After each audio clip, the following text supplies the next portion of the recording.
Okay, so I want to tell you about two men who discovered more dinosaurs than almost anyone else in history and advanced the entire scientific field by decades and then spent 30 years trying to destroy each other so completely that they both died broke, alone, and surrounded by boxes of fossils they never even got around to opening.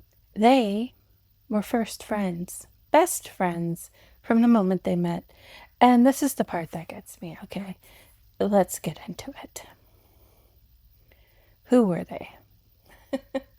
The year is 1864. Two young Americans are studying paleontology in Berlin because paleontology is so new a field that there is nowhere to really study it in America yet. Dinosaur bones have been turning up in the American West for decades, and nobody really knows what to do with them yet. These two men are going to fix that. Kind of. Eventually. After they finish ruining each other's lives. First up is Edward Drinker Cope. He's 24 years old, from a wealthy Quaker family in Philadelphia. He has been obsessed with animals and fossils since he was a child. His parents took him to museums constantly, and he published his first scientific paper at 19. He is also, by multiple accounts, extraordinarily difficult to be around. His teachers noted his bad temper. When he was a child, his colleagues would note it for the rest of his life. He was brilliant, and he knew it, and he had never once in his life been told to calm down, dude. Next up is Othniel Charles Marsh. He is 33. He is from a farm family in upstate New York. Modest means, the kind of background that makes a person either give up or become ferociously ambitious. Marsh became ferociously ambitious. He got to Yale because of his uncle, a man named George Peabody, happened to be one of the wealthiest philanthropists in America. Marsh convinced that uncle to donate $150,000 to Yale to build a natural history museum. Marsh then installed himself as the curator. Of course he did. He was brilliant, and he was also, by multiple accounts, extraordinarily difficult to be around. Cold where Cope was hot, calculating where Cope was impulsive. They met in Berlin and got along immediately. They spent days together, wrote each other friendly letters. Cope even named a newly discovered species after Marsh, and Marsh returned the favor and named one after Cope. It was going so well until it wasn't. 1868, Cope invites Marsh to visit a fossil quarry he has been working on in Haddonfield, New Jersey. This is a friendly gesture. Cope is excited. He wants to show his colleague something cool. He takes Marsh around the site, shows him what they have been finding, introduces him to the people running the operation. Marsh smiles, nods, takes it all in, and then, behind Cope's back, before he even has left New Jersey, Marsh quietly makes a deal with the quarry owner. Any fossils found on the site from that point forward went to Marsh's office at Yale. Of course, Cope finds out. Why wouldn't he, right? And he did not take it well. Not at all. No, no, no. Now, this is where it gets genuinely funny, because what happens next is that Cope, furious and embarrassed, and looking for a way to get back at Marsh, publishes a paper on a remarkable new fossil he found. A massive marine reptile called Elasmosaurus platyurus. Long neck, floor flippers. Extraordinary creature. Cope reconstructs the skeleton and publishes with great fanfare. Marsh looks at the paper. He looks at the illustration, and he notices something. Cope has put the head on the wrong end of the dinosaur. The skull of Elasmosaurus is sitting on what is actually the tail. Cope has published in an official scientific journal a reconstruction of a dinosaur that is looking at you from the wrong end of its body. Marsh, of course, points this out publicly in print, with what you would imagine is enormous satisfaction. Cope, to his credit, immediately understands what has happened and does the most logical thing available to him. He attempts to purchase every single copy of the journal that contains his error before anyone else can read it. Yeah, that did not go well. No, he did not succeed. No, the paper exists. It is out there. Marsh has seen it. The head is still on the wrong end, and everybody knows it. And this, ladies and gentlemen, is how the Bone Wars began. Here we go. By 1870s, the American West is opening up. The Transcontinental Railroad is running. Farmers, railroad workers are turning up fossils constantly in places like Wyoming, Colorado, Kansas, pulling ancient bones out of the ground and not knowing what they are looking at. Word got out that Morrison Formation, a stretch of sedimentary rock running through several western states, is basically a dinosaur graveyard.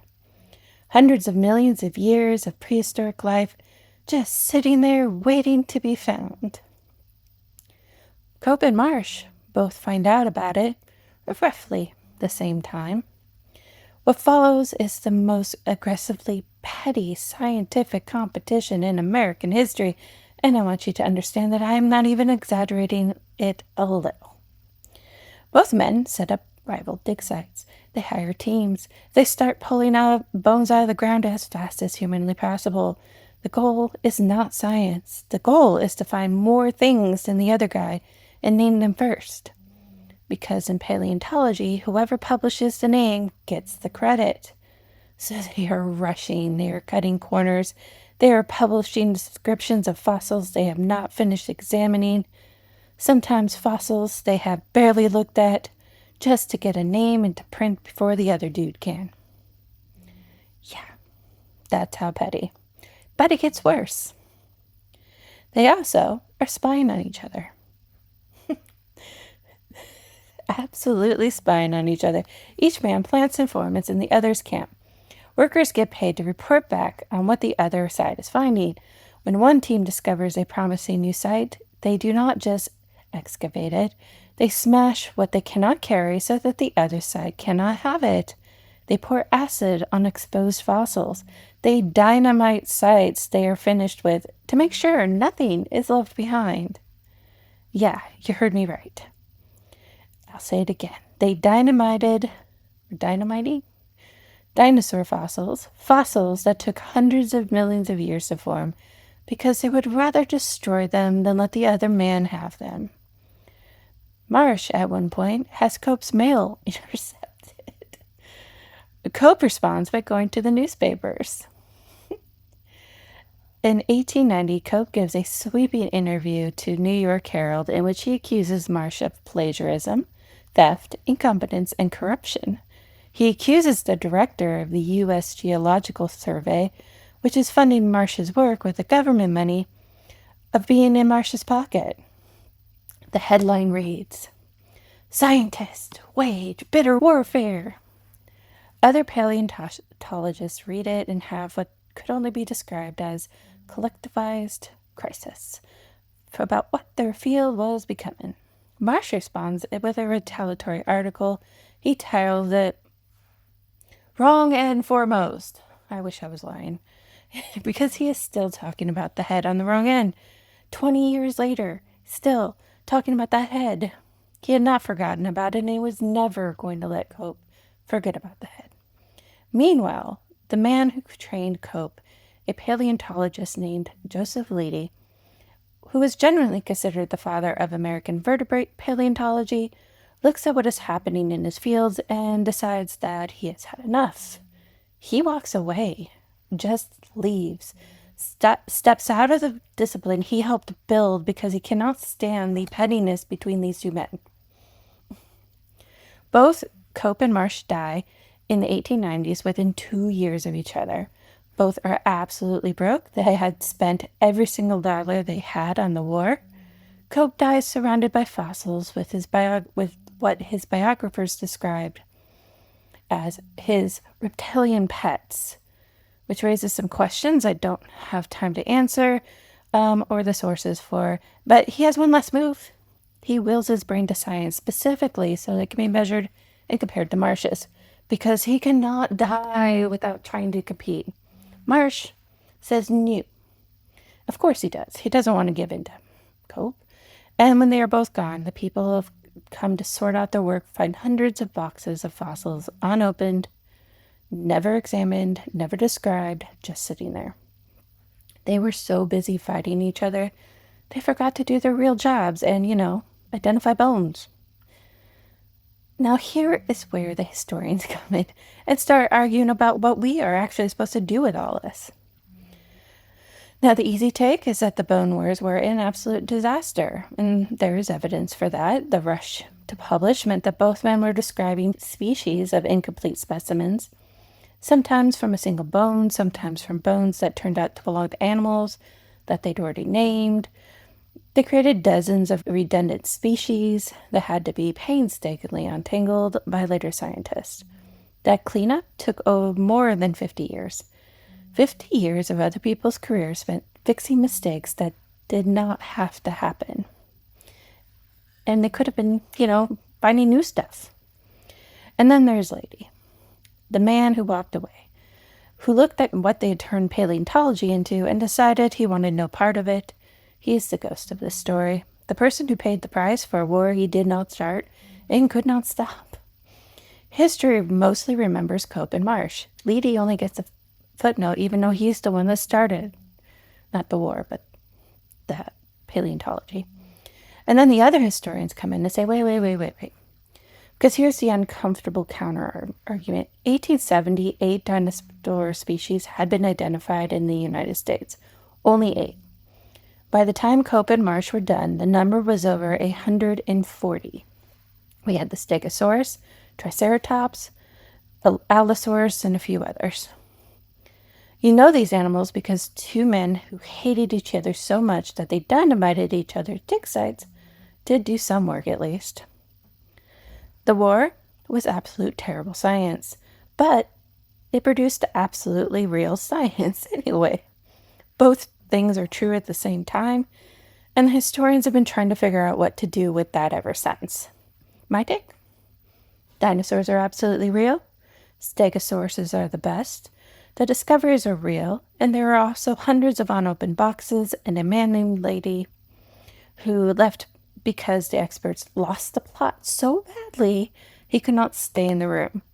Both of those things happened. We do not get to pick the one that is most convenient. Why does this matter? Here's the thing about Cope and Marsh. They were not frauds. They were not stupid. They were generally 2 of the best minds of their field at the moment when their field was wide open and anything was possible. Yet they chose violence. They took that moment and they spent it attacking each other instead of looking for new, evidence. The science survived them, barely, at significant cost to everyone around them who was just trying to do the work. And we got the dinosaurs, so we call it complicated and move on. But Leidy walked away. Nobody talks about Leidy. When the people who were supposed to know the most get so deep in the fight that they forgot what the fight was supposed to be about, it is usually not them who pays the price. It is people that standing next to them, watching it happen and wondering if the whole thing was worth it. Was it worth it to you? What do you guys think? Those boxes were never opened.